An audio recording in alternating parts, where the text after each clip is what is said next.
নমস্কার। আমরা প্রায় শুনি বিশ্বাসে মিলায় বস্তু, তর্কে বহুদূর। কিন্তু কখনো কি ভেবে দেখেছেন আপনার এই বিশ্বাস বা শ্রদ্ধা আসলে কেমন? আপনি কার ওপর বিশ্বাস রাখছেন এবং কিভাবে রাখছেন? আজ আমরা এসে গেছি গীতার সপ্তদশ অধ্যায়ে। এই অধ্যায়ে ভগবান শ্রীকৃষ্ণ এক চরম সত্য প্রকাশ করে বলেছেন যে প্রতিটি মানুষের ভেতরের শ্রদ্ধা বা বিশ্বাস আলাদা রকমের হয়, আর যার যেমন বিশ্বাস তার জীবনটাও ঠিক তেমনভাবেই তৈরি হয়। আজ আমরা জানব সত, রজ এবং তম গুণের প্রভাবে আমাদের বিশ্বাস কিভাবে বদলে যায়। শুরু করার আগে আপনাদেরকে বলবো, আমার এই ভিডিওটি ভালো লাগলে লাইক করবেন এবং পরবর্তী ভিডিওগুলি পেতে চ্যানেলটিকে সাবস্ক্রাইব করবেন। শ্রীকৃষ্ণ গীতায় একটি অত্যন্ত গুরুত্বপূর্ণ কথা বলেছেন। শ্রদ্ধাময় হয়ং পুরুষ যো যচ্ছদ্র স এব স, অর্থাৎ মানুষ আসলে শ্রদ্ধাময়। যার যেমন শ্রদ্ধা বা বিশ্বাস সে নিজেই ঠিক তেমন চরিত্রের মানুষ হয়ে ওঠে।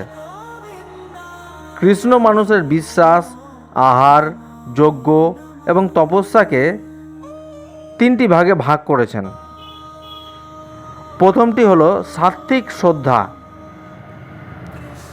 যারা সৎ, নিঃস্বার্থ এবং কল্যাণের পথে বিশ্বাস রাখেন, তারা ঈশ্বরকে ভালোবাসেন কোনো স্বার্থ ছাড়া, কেবল ভক্তি থেকে। তাদের মন সবসময় পবিত্র ও শান্ত থাকে। 2 নম্বর বলেছেন রাজসিক শ্রদ্ধা।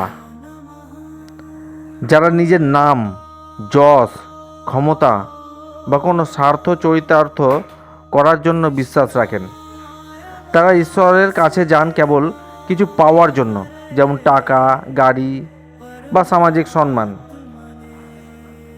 এটি ছিল রাজসিক শ্রদ্ধা। এরপরে বলেছেন তামসিক শ্রদ্ধার কথা। যারা কুসংস্কার, কুৎসিত শক্তির আরাধনা বা অন্ধবিশ্বাসের বশে চলে।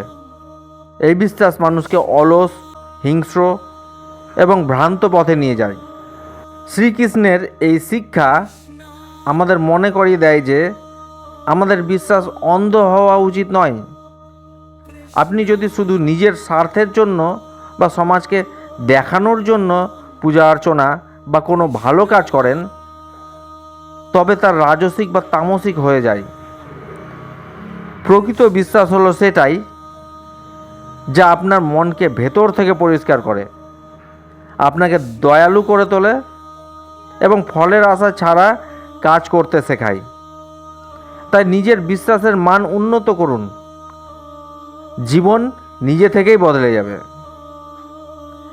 একটু ভেবে দেখুন তো, আপনার ভিতরের বিশ্বাসটি কোন প্রকৃতির? সাত্ত্বিক, রাজসিক নাকি তামসিক? কমেন্টে আমাদের সাথে শেয়ার করুন।